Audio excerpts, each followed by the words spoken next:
नमस्कार जय जगन्नाथ एवं आसतु जानिबा सिंह राशि विषय 15 नवेम्बर रु 16 डिसेम्बर मध्य कौन शुभ अशुभ फल यही समयटी अत्यंत शुभ समय रही सिंह राशि व्यक्ति विशेष जो स्वास्थ्य समस्या चलता से आपण मुक्ति पाइबे। शत्रु आपण निकट में पराजय हुए केस कचेरी मामला मुक्ति पाइबे।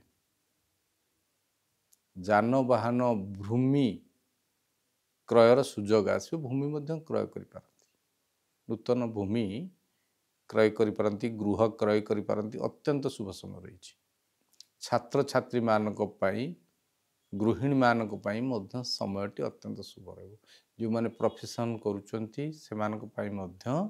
यथेष्ट लाभ हम कलाकार हूँ वकिल हूँ डाक्तर हूँ एमानक अत्यंत शुभ रही किंतु सिंह राशि प्रकृति रागिकी कहवा तेणु टिके राग परित्याग कर दिंतु रुषा परित्याग कर दिंतु सफलता आपन चरण छुईब। जय जगन्नाथ।